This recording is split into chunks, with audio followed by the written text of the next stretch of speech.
Deus te abençoe, eu sou o pastor Dárcio. E eu, Nilza. E nós estamos aqui para mais um... Conhecendo e vivendo a palavra de Deus. Conhecendo para viver melhor a palavra de Deus. A gente precisa conhecer para viver essa palavra que o Senhor tem para a nossa vida. Amém? Eu queria, antes da gente começar, falar para você da nossa comunidade Crer.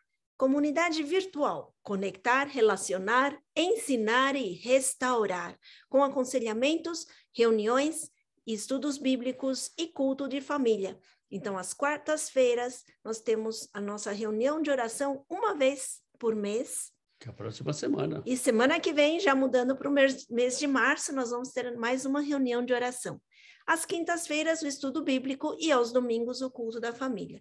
E sempre conectados com a mesma reunião, a mesma senha, o mesmo número de reunião, para que você não esqueça os nossos números. E também conectados nas redes, no YouTube, Instagram e também no Facebook. E faça parte também conosco desse ministério, junto com a radiovinearde.com, para que a palavra do Senhor chegue até os confins da terra. Em nome de Jesus. Conectando, orando e divulgando, venha ser nosso parceiro aqui, em nome de Jesus, porque essa obra não é nossa, essa obra é do Senhor. Amém? Bom, hoje nós vamos falar de algumas curiosidades bíblicas. Então, se você tem aí um papel e uma caneta, vai anotando. Se você tem alguma dúvida, alguma pergunta que você queira fazer, você pode mandar para a gente ou através do YouTube, aqui, você pode escrever aqui embaixo, ou através do WhatsApp da rádio, é só entrar lá no www.radiovinearde.com, ou através também do e-mail da rádio que está lá no site. Então, esse canal ele é feito para a divulgação da palavra do Senhor, e a gente sempre vai buscar as respostas dentro da palavra do Senhor. Bom, para falar de Bíblia, para falar de curiosidades bíblicas, eu queria antes começar a falar o que é uma bússola. Acho que todo mundo conhece o que é uma bússola. A bússola, basicamente, ela tem uma estrutura metálica, né? E ela gira para te dar os pontos cardeais, norte, sul, leste, oeste, para te dar direção para onde você vai. Então, ela tem uma estrutura física, né? Ela serve para te guiar, ela serve para guiar viajantes, embarcações, aeronaves. É para isso que ela serve, né? Para dar a direção. Serve também para orientar. Perdão? Orientar caminhos, orientar direções, para te orientar. Você não sabe para onde ir, então você busca uma bússola. Quando a gente usa, aqui a gente usa muito o GPS, né? O GPS sempre vai falar para você, a hora que você sai, que você põe o caminho, ele vai dizer assim, dirija-se para o norte, para o leste, para o oeste, para o sul, ele vai te dizer o ponto cardeal. É como se fosse uma bússola. Bom, e por que eu estou falando da bússola, né? Por que eu estou falando da bússola? O que a Bíblia é para o cristão? O que a Bíblia é para você e para mim? É verdade, é uma bússola. Ela é uma bússola. É a palavra de Deus, é uma bússola para... Não é para todo mundo, é para aquele que quer. Quer o quê, pastor? Quer conhecer a Deus. Se você quer conhecer a Deus, você vai buscar na palavra. Você vai buscar na Bíblia. É como o manual de um carro, né? Você quer conhecer o carro, você vai ler o manual dele. Então, a Bíblia é o manual do construtor, o manual do fabricante, né? Para aquele que quer viver a vontade de Deus na sua vida. Aquele que quer andar segundo aquilo que Deus tem para a vida dele. Aquele que quer caminhar no chamado que Deus tem para ele. Porque Deus tem um chamado na vida de todo mundo. Não existe chamado de esquentar cadeira, esquentar banco. Não existe esse chamado. Não existe o chamado de andar com a Bíblia embaixo do braço. Não existe esse chamado. Deus tem um chamado. E um chamado é um propósito. Propósito que Deus tem para a tua vida e para a minha vida. Para quem é? Para quem quer ter a vida eterna com Deus. Ou seja, aquele que quer ter a vida eterna com Deus, ele precisa saber qual é o caminho. E o caminho é a Bíblia. E a Bíblia, ela deve ser lida e estudada, mas quem vai te esclarecer é o Espírito Santo. Então, o esclarecimento ele vem através do Espírito Santo. Então, a Bíblia, ela serve para quê? Ela serve para guiar o cristão, para dar um norte, um sul, um leste, um oeste na tua vida. Ela serve para guiar o cristão nos seus caminhos, né? Nos caminhos que o Senhor tem para cada um de nós. Ela para guiar o cristão nos ensinamentos que Jesus deixou. Então, se a gente vai ver que os evangelhos foram todos ensinamentos de Jesus, e a gente vê esses ensinamentos sendo replicados nas cartas de Paulo, nas cartas de Pedro, de João, de Tiago. Então, a gente vê a replicação desses ensinamentos, para que você veja como é importante ou como são importantes esses ensinamentos de Jesus. Serve também para orientar o cristão como viver nesse mundo. Na verdade, quando a gente nasce, e o nosso pai e a nossa mãe, ele tem a melhor das boas intenções com a gente. Ninguém tem um pai e a mãe que quer vender o teu rim. Não é isso, não.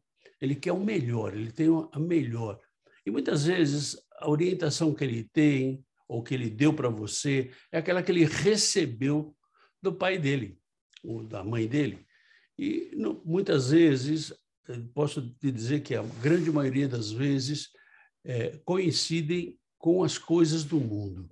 Então, quando você lê a Bíblia, você vai ver que ela vai te orientar para que você viva nesse mundo. Ela vai te orientar como você tratar as pessoas. Então, você vê aí um monte de gente aí mal educada, um monte de gente irritada, um monte de gente que não suporta perguntas atravessadas, um monte de gente que não suporta um monte de coisa. Então, a Bíblia, ela vai te orientar como tratar as pessoas. E o que é mais importante, né? A forma de você e eu vivermos. Como a gente vive nesse mundo que um quer passar o pé no outro. Como é que a gente vive? Como é que eu posso viver nesse mundo tendo tantas adversidades? Né? Lembrando, né, que começou lá a guerra na Ucrânia, e isso é muito triste, né? Mas, em nome de Jesus, a gente vai orar por aqueles que estão ali, por aqueles que estão sofrendo naquela situação. Mas a palavra de Deus, ela vai orientar você e eu para isso. Ela vai guiar você e eu para isso. Ok. Mas você me perguntaria, qual é o tema central da Bíblia? Qual o tema central da Bíblia? Abra sua Bíblia aí em Lucas capítulo 24, versículo 27. E começando por Moisés, discorrendo todos os profetas, expunha-lhes o que a seu respeito constava em todas as Escrituras. Ou seja, qual é o tema central da Bíblia? O tema central da Bíblia é Jesus Cristo. Se você pegar o Antigo Testamento, se você pegar o Novo Testamento, você vai ver que tudo direciona para Cristo. Nós vimos as profecias a respeito da vinda de Jesus, né? Tem aí um estudo aí nosso aí no YouTube que nós fizemos, que tudo vai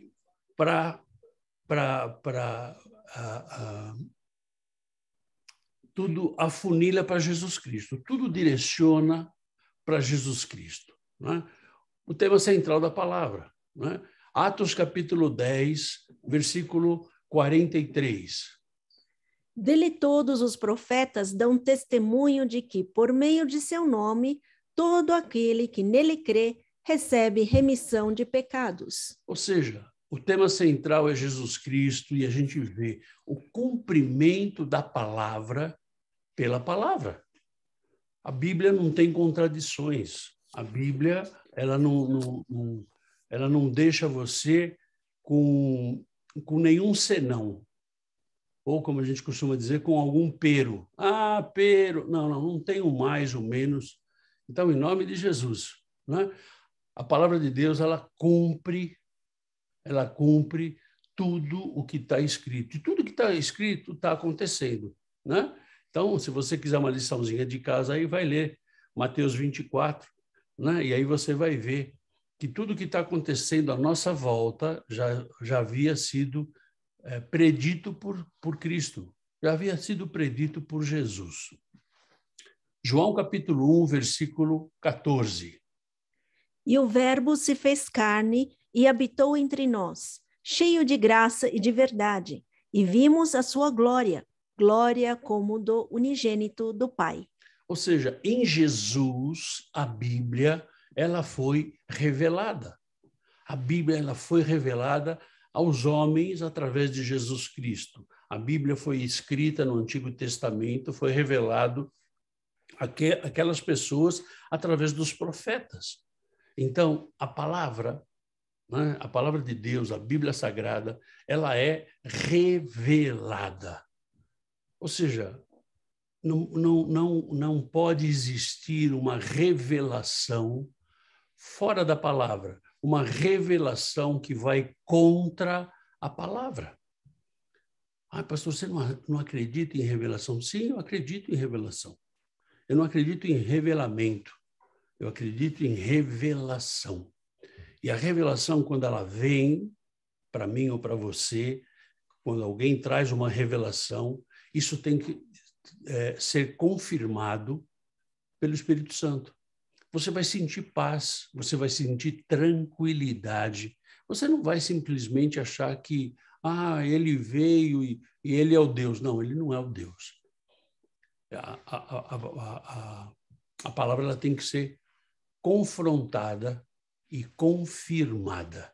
Então, não vai existir nenhuma revelação que não venha de Deus. Amém? Ok. Mas vamos falar um pouco sobre a organização da Bíblia. Hoje vai ser um estudo mais didático, né? E para que você conheça alguns dados que muitos de vocês já conhecem e alguns ainda não conhecem, então vão estar conhecendo hoje. A Bíblia está escrita em mais de 2.500 línguas. Isso, línguas fora os dialetos. Então, ela é o livro mais vendido em todo o mundo. É o livro mais vendido em todo o mundo. E você me perguntaria, pastor, mas se é o livro mais vendido, né, em todo o mundo, por que o mundo está desse jeito? Pois é. Porque muitas vezes você e eu compramos uma Bíblia para deixar a Bíblia aberta no Salmo 91, achando que a Bíblia, no Salmo 91, vai livrar a gente de todos os perigos. Achando que eu tendo uma Bíblia em casa, eu vou ser protegido de todo o mal. Mas se eu não abro a Bíblia, se eu não leio a Bíblia, se eu não sigo os ensinamentos de Jesus, os ensinamentos que a Bíblia tem para a minha vida, é complicado. A Bíblia, ela é organizada em Antigo Testamento e Novo Testamento. Algumas pessoas falam Velho Testamento. Velho é trapo. Então, velho é alguma coisa que não serve. Eu gosto de usar o termo de Antigo Testamento, porque o Antigo Testamento ele serve. Ele é válido para a minha vida hoje e para a tua vida também. Ele tem ensinamentos profundos para que a gente possa ver o poder desse Deus, já que a Bíblia é o manual do proprietário, já que a Bíblia é o manual do construtor, já que a Bíblia vai revelar Deus para você e para mim, então, ela toda, não é só parte dela, é ela toda. Então, a gente vê que ela está dividida em Antigo Testamento e Novo Testamento. Bom, também ela está dividida em livros, capítulos e versículos. Então, muitas vezes, você pega um versículo e tira ele, pega esse texto e tira fora do contexto e você quer montar uma teologia em cima de um versículo, e não é assim que a coisa funciona. Ou seja, quando eu estudo a palavra de Deus, quando eu leio a palavra de Deus, eu tenho, primeiro, o meu conhecimento humano, né? De poder ler, de poder entender, né? Segundo, eu tenho o meu conhecimento geográfico, histórico. E terceiro, eu tenho que estar antenado com o Espírito Santo. Porque só eu tendo o meu conhecimento histórico e geográfico e o meu conhecimento intelectual, não vai funcionar. O que vai funcionar é eu estar antenado com o Espírito Santo. Então, a Bíblia ela está dividida em livros, capítulos e versículos. Bom, aí você vai ver que a Bíblia que a gente segue ela tem 66 livros. Se você for na Bíblia Católica, ela tem 72 livros. Por que ela tem 6 livros a mais? Porque ela tem os livros que nós chamamos de apócrifos. Os livros apócrifos são aqueles livros que não foram considerados para estar dentro da Bíblia. Ah, pastor, e por que tá? Pois é. Por que tá? Porque eles querem que estejam. Então, para eles, aqueles livros que são filosóficos é importante, mas para nós não é. Então, nós temos uma Bíblia, que a Bíblia Sagrada, nós chamamos de Bíblia protestante, alguns chamam assim, né? Com 66 livros. Bom, desses 66 livros, a gente divide... O Antigo Testamento tem 39 livros. Todos esses livros do Antigo Testamento, eles foram escritos ou em hebraico ou em aramaico, né? que era a língua daquele tempo. Né? E esses livros compreendem de Gênesis até Malaquias. São 39 livros. Depois a gente vai ver a classificação desses livros, né? Mas de Gênesis até Malaquias. E o Novo Testamento, por sua vez, tem 27 livros. 27 livros, né? Que foram escritos também em grego e alguns livros em aramaico. E eles vão de Mateus até Apocalipse. Esse compreende o Novo Testamento. Ok? Bom, isso só como curiosidade, a Bíblia tem 1.189 capítulos, né? Mais ou menos 31.100 versículos. Aí você vai me perguntar, por que mais ou menos, pastor? Porque a gente usa, eu gosto de usar a Bíblia Almeida Revista e Atualizada. Por quê? Porque é a mais próxima do original, é o que eu vejo. Agora, tem a NTL, tem a linguagem de hoje, então cada versão ou se aumenta um capítulo ou se aumenta versículos. Por quê? Porque eles fazem versões diferentes. Então, mais próxima do original é onde a gente usa sempre a base. Você pode ver que quando a gente bota o versículo, está lá do lado escrito ARA, que é Almeida Revista e Atualizada. Ok? E a Bíblia ela tem alguns nomes, ela é chamada de alguns nomes. Ela pode ser chamada de verdade, de lei, de palavra de Deus, Sagradas Escrituras, Evangelho e outros nomes. Né? Agora, a gente tem que ver qual é a essência da Bíblia na nossa vida. A essência da Bíblia na nossa vida deve ser de uma bússola, de uma direção. Então, se a bússola manda você ir para o norte e você vai para o sul, pois é, alguma coisa está errado, né? Então, você precisa seguir a bússola. Então, a Bíblia ela não é para ser contestada ou ela não é para ser... olha, eu quero justificar. Não, ela não é para ser justificada. Né? Ela é para ser seguida. Né? Evidentemente que você tem que ter um conhecimento histórico, um conhecimento geográfico, né? Para que você possa entender, o contexto em que ela foi escrita. Então, o contexto, o que a gente vê hoje, são muitas comunidades que falam, olha, a mulher não pode falar na igreja. Por quê? Porque vai lá em 1 Coríntios e vê que Paulo fala que a mulher não podia falar na igreja, mas não sabe o contexto que elas viviam em Corinto. Então, nós temos que entender esse contexto, ok? Bom, vamos seguindo. Bom, como é que é composto o Antigo Testamento? Como é que ele é composto? Ele tem 5 grupos fortes, né? O primeiro deles é o Pentateuco, ou a Torá, que são os livros da lei. Esses livros da lei é igualzinho à Torá dos judeus, ok? Esse é o Pentateuco. E ele é composto por Gênesis, Êxodo, Levíticos, Números e Deuteronômio. Então, esses 5 livros são os livros da lei. Se você quiser ver os 10 mandamentos, você vai buscar nesses livros. Se você quiser ver a direção de Deus na lei, você vai buscar nesses livros.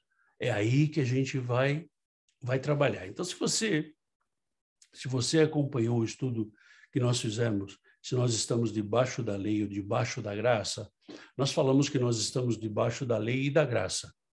E aí nós abrimos um parênteses, né? Nós estamos debaixo da graça, porque Jesus veio e cumpriu toda a lei. Agora, nós estamos debaixo da lei moral. A lei moral, ela não perde a validade. O que perdeu a validade na lei são todos aqueles dogmas, todas aquelas oferendas, todos aqueles festas que você tinha que fazer, né? Oferecendo holocaustos para Deus. Então, isso aí perdeu a validade porque Jesus veio e pagou com o seu sangue. Agora, a lei moral, não. A lei moral é de você amar o teu irmão, de você não usurpar o teu irmão, não querer levar vantagem no teu irmão.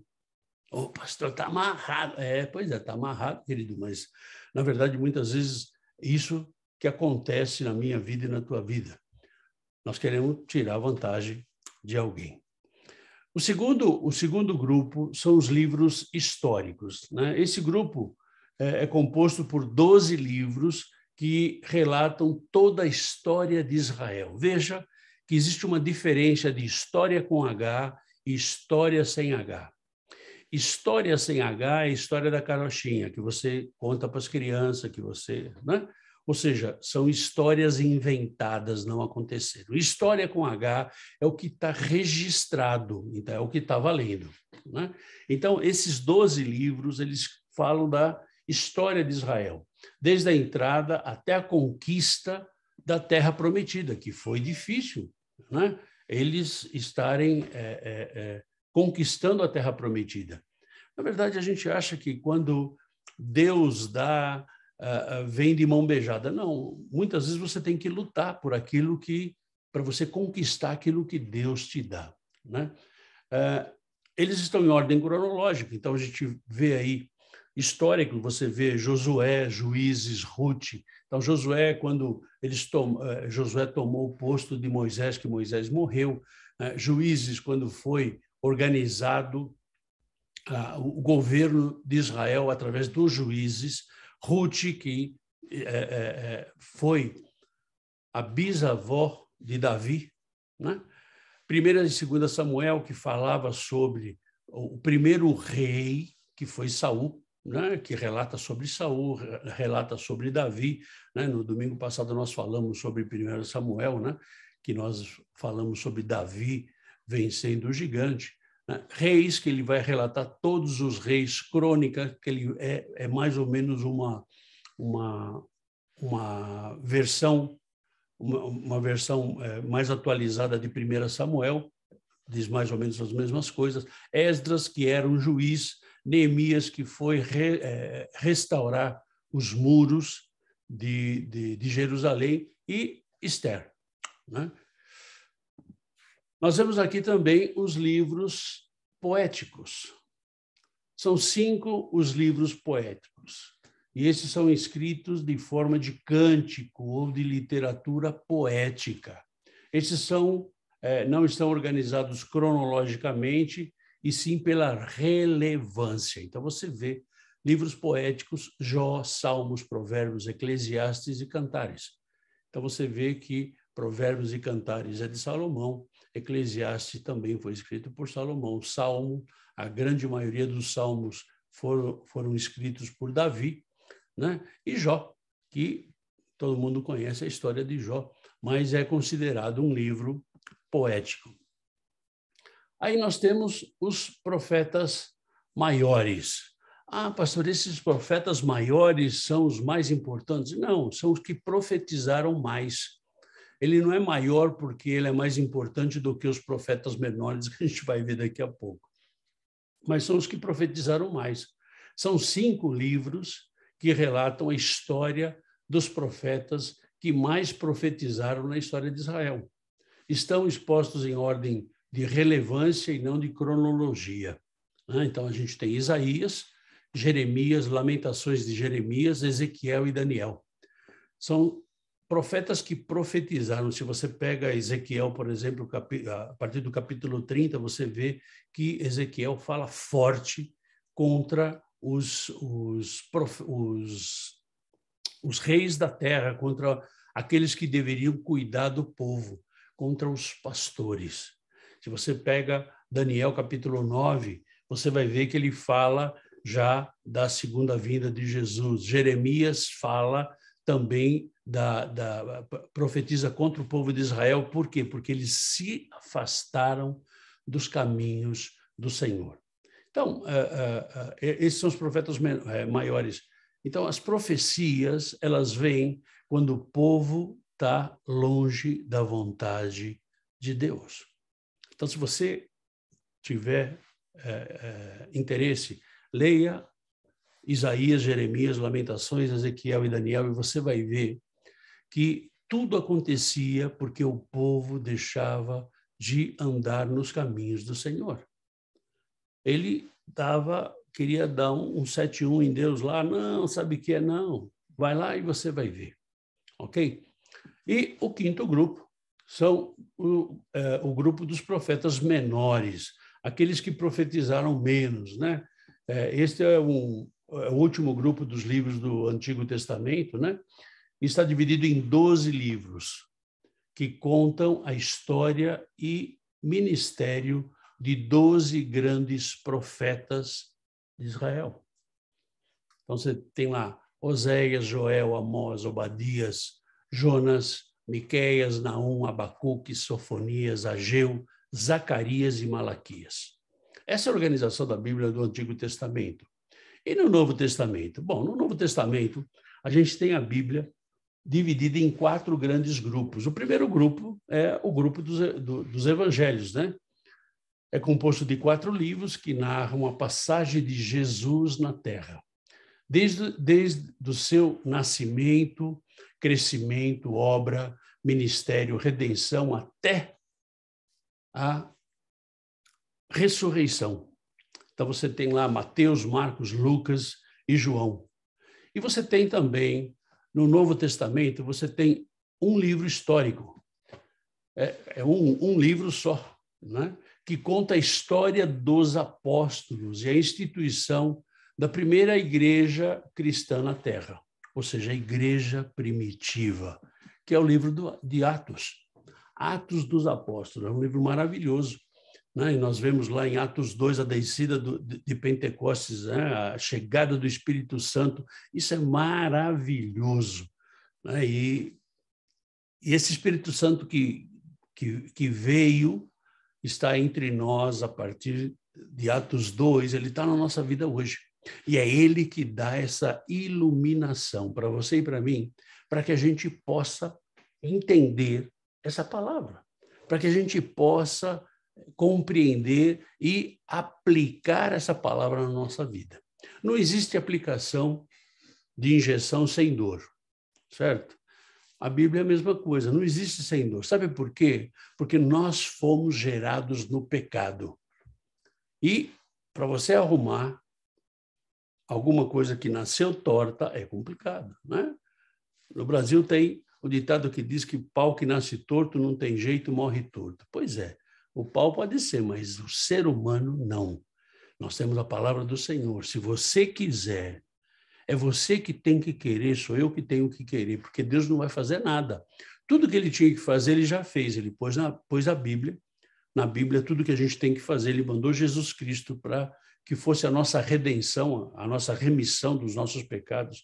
Ele mandou o Espírito Santo para falar com você e comigo. Então, ele não tem mais nada para fazer. Depende só e só de cada um de nós. Muitas vezes, eu tenho falado para Deus, Senhor, me dá forças, porque eu não quero ter esses pensamentos, eu não quero ter essas atitudes, que eu sei que são coisas erradas.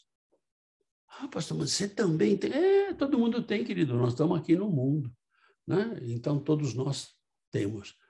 Então, Atos dos Apóstolos, ele fala da vinda do Espírito Santo, né? Nós temos as epístolas e as cartas, né? As cartas que são escritas pelos apóstolos e direcionadas à igreja de várias cidades, nações e continentes da terra. São um total de 21 cartas, sendo 13 escritas pelo apóstolo Paulo e 8 escritas por outros autores diferentes, né? Esses livros estão organizados em ordem cronológica, sendo que as primeiras são as 13 cartas do apóstolo Paulo. Então, Paulo escreve aos Romanos, aos Coríntios, aos Gálatas, a Efésios, aos Éfesos, né? Aos Filipenses, aos Colossenses, aos Tessalonicenses, escreve uma carta que não é uma epístola, é uma carta para Timóteo, para Tito e para Filemão. Pastor, mas qual é a diferença de carta e epístola, irmão? Carta é quando você manda pessoal. Então, isso aqui é pessoal para Timóteo, isso é pessoal para Tito, isso é pessoal para Filemão. E epístola é quando é para igreja, quando é para comunidade, quando é para o grupo que está lá reunido, que é o caso de Romanos, Coríntios, Gálatas, Efésios, Filipenses, Colossenses, Tessalonicenses, né? Então, essas são as 13 primeiras. E, na sequência, a gente tem as outras 8, né? Que são Hebreus, que muita gente atribui a Paulo pela escrita, mas não está escrito lá que foi Paulo que escreveu. Mas pela escrita, se você lê Romanos, se você lê Coríntios, Efésios, se você lê as cartas de Paulo e lê Hebreus, você vai falar, é o mesmo cara. É o mesmo cara, mas não está escrito que foi ele, né? Você tem Tiago, né? A carta que Tiago escreveu, a epístola que Tiago escreveu, 1ª e 2ª Pedro, 1ª, 2ª e 3ª João e Judas, que foram cartas escritas por eles.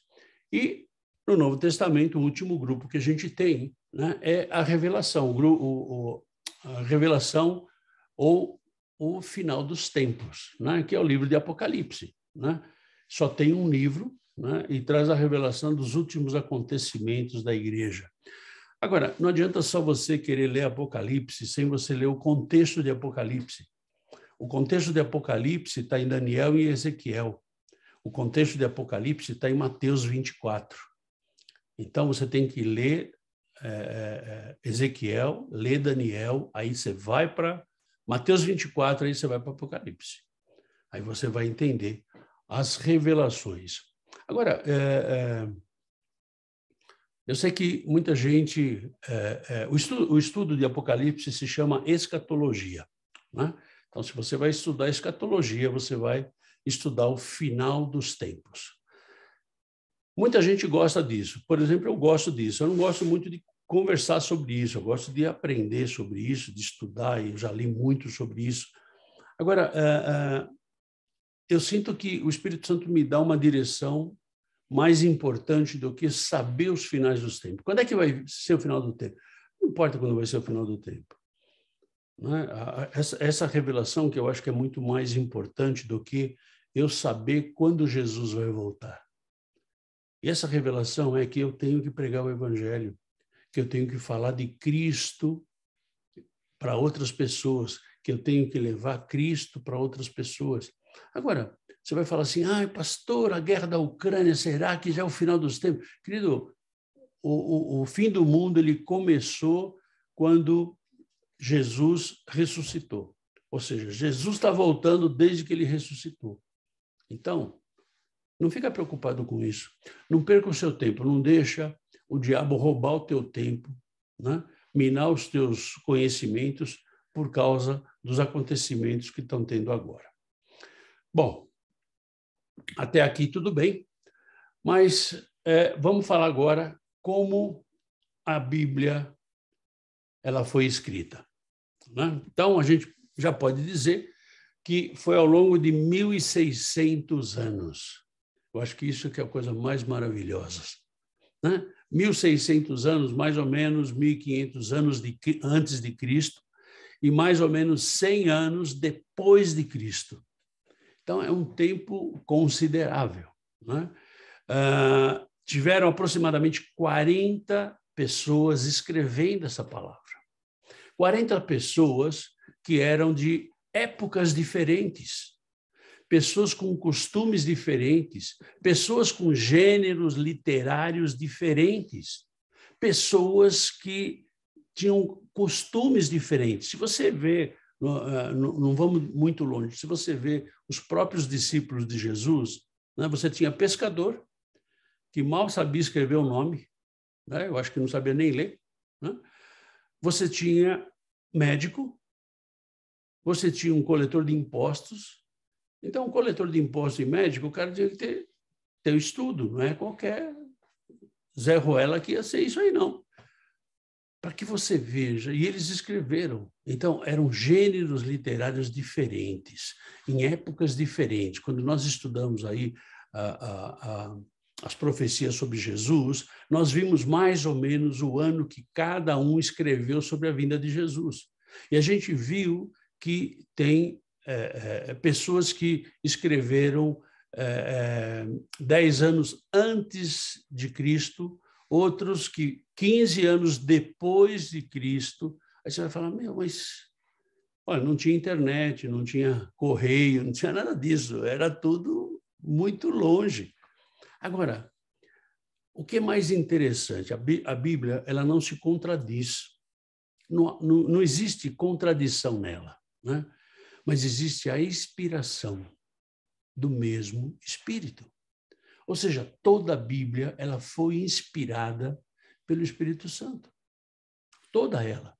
E a gente vê aqui em 2 de Timóteo, capítulo 3, versículo 16. Toda a Escritura é inspirada por Deus e útil para o ensino, para a repreensão, para a correção, para a educação na justiça. Você vê que está lá, 2 Timóteo, capítulo 3, versículo 16, ARA. É que é a versão Almeida, Revista e Atualizada. Ou seja, toda a Escritura ela é inspirada. Inspirada por Deus, é tratada pelo Espírito Santo, né? Para o ensino, para a repreensão e para a correção. Então, como ela foi escrita? Ela foi escrita através da inspiração do Espírito Santo, né? E muita gente não concorda com isso. Sinto muito, se você não concorda, desculpa. Mas eu creio fielmente nisso. Bom, como é que eu compreendo a Bíblia? Bom, primeiro eu tenho que colocar alguns parâmetros, né? Eu tenho que entender que a Bíblia não é um livro de histórias. Ela não é um livro de historinha para eu fazer a criança dormir. Não, não é. A Bíblia é a revelação de Deus. Se é a revelação de Deus, eu só vou conseguir entender a Bíblia se eu estiver antenado, se eu estiver andando junto com Deus.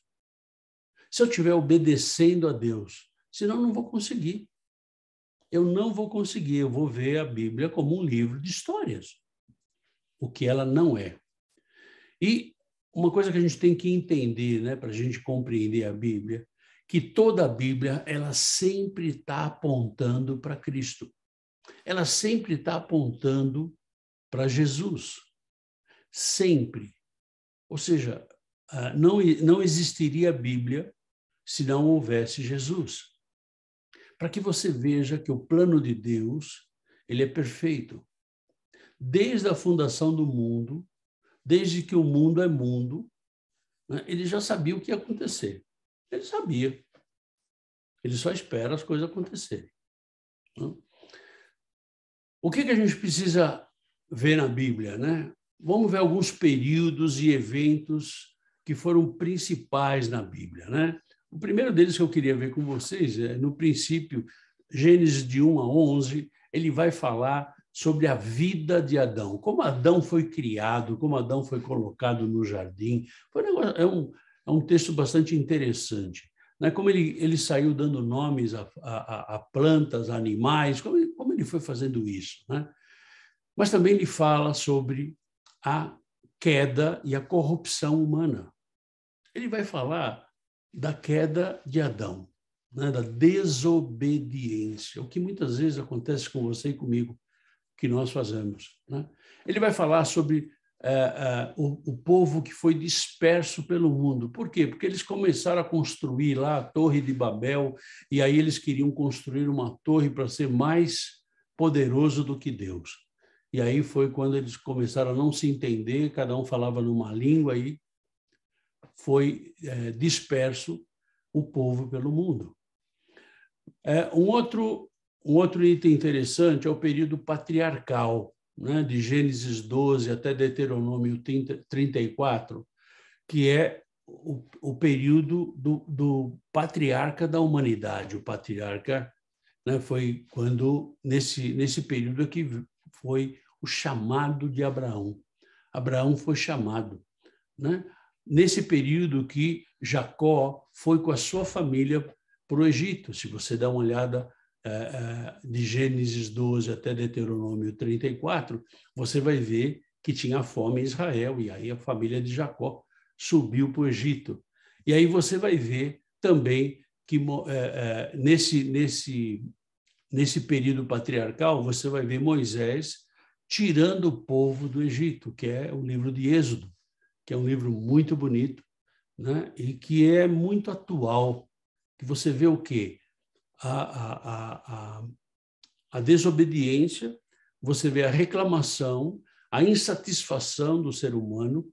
Então, é um período assim, bastante interessante. Esse livro de Êxodo é muito interessante para que você entenda o poder que tem o nosso Deus, como ele é maravilhoso. Tem o período teocrático, né, onde o povo era regido pelos juízes e pelos profetas, né, que foi de Josué 1 até 1 Samuel 9, quando o povo quis um rei, né, até a entrada da Terra Prometida. Você vai ver isso também, Josué assumindo o lugar de Moisés e levando o povo para a Terra Prometida, né? Josué sendo colocado como líder, né? E a liderança dos juízes.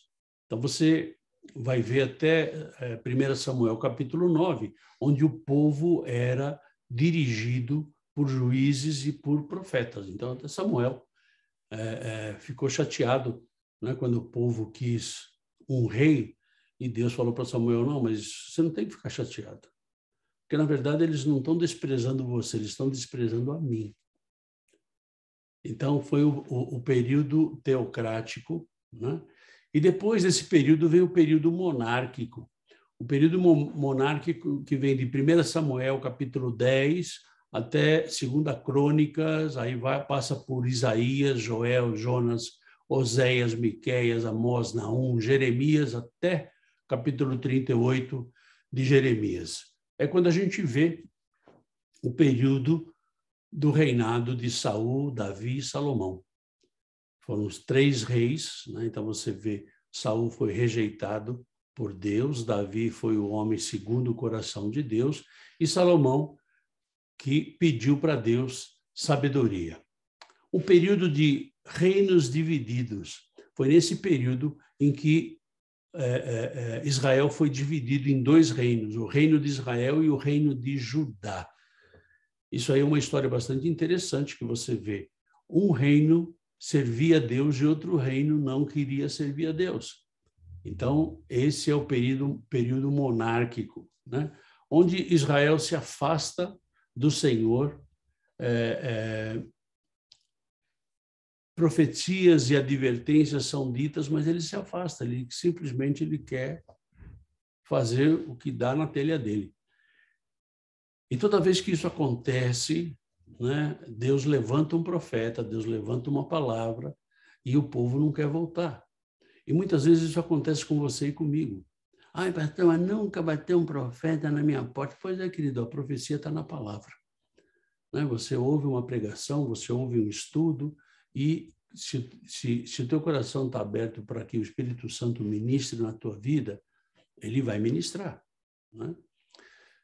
Depois você tem o período de dominação estrangeira, né? Dominação que veio lá de Jeremias, a partir de Jeremias 39, passou lá por Lamentações, Sofonias, Abacuque, Obadias, Daniel, Ezequiel. Se você lembra, nós fizemos um estudo sobre Abacuque, né? Então você viu que Abacuque, no capítulo 1, ele reclama, no capítulo 2, ele começa a cair no entendimento de que realmente o povo está fora da vontade de Deus. E no capítulo 3 ele fala assim, olha, ainda que a oliveira menta, ainda que não haja vacas no curral, eu te louvarei. Então, é um período de dominação, um período em que eles estavam sobre o domínio de outros povos. Né? Então, foi o cativeiro de Israel e de Judá. Os povos estavam divididos, mas eles juntaram e foram todo mundo para o cativeiro. Né? Todos eles estavam presos. Foi um tempo de profecias e de profetas. Se você vai lá em Obadias, se você vai lá em Daniel, se você vai em Ezequiel, você vai ver que tem muitas profecias para o povo que se corrompia, para o povo que não obedecia, para o povo que se misturava, que se mesclava com as coisas da terra. E isso muitas vezes acontece com você e comigo. Nós estamos nesse mundo e a gente acaba dando mais importância para as coisas do mundo do que para as coisas de Deus. Aí vem o período pós-exílio. Então, eles estavam exilados, aí vem o período pós-exílio, né, que é Esdras, Ester, Neemias, Ageu, Zacarias e Malaquias, onde Malaquias a gente pode falar, né, que muita gente usa lá Malaquias 3:10 para que você dê o dízimo e tal, completamente fora do contexto do que é Malaquias. O profeta Malaquias está falando aquilo que Deus falou para ele que o povo não estava fazendo. Então, o povo estava contaminado com as coisas da terra. Então, a gente vê nesse pós-exílio aqui o regresso de Esdras e Neemias, onde eles fizeram a reconstrução dos muros. E se você ler o livro de Neemias, você vai achar maravilhoso como foi a estratégia. Eu sempre falo aqui que Deus vai te dar uma estratégia para você fazer alguma coisa, para você conquistar, para você sair da dificuldade que você está passando. E você vê como Deus deu estratégias para Neemias. Porque tinha um monte de gente que dizia que era amigo, que era irmão, né, que chamava de mano e queria trair. Então, esse é um livro muito bonito para que você leia também. Nós vemos aqui no pós-exílio, a gente vê a reconstrução do templo, que tinha sido destruído, o templo foi reconstruído. Né? E foi um dos últimos episódios da história do Antigo Testamento. Né? Então, você vai ter agora no próximo período, que é um intervalo entre o Antigo Testamento e o Novo Testamento. Mais ou menos 400 anos, é o que a gente chama de intertestamentário. Um período onde Israel estava sob o domínio persa e ele teve a conquista, ele foi conquistado pela Grécia, né, de Alexandre Magno. Né? Então, eles estavam completamente longe da vontade de Deus, em desobediência, e Deus não falou com eles. Deus não falou com eles. 400 anos. Sabe o que é isso? Pois é. Nesse período também teve a tradução da Septuaginta. Essa tradução da Septuaginta é a tradução dos livros que estavam em hebraico e aramaico, foram traduzidos para o grego. Então, foi nessa época, né? Então, em nome de Jesus, né? E a gente tem o período romano, que foi o último período, de Mateus até Apocalipse, onde a gente vê a história do Novo Testamento, né?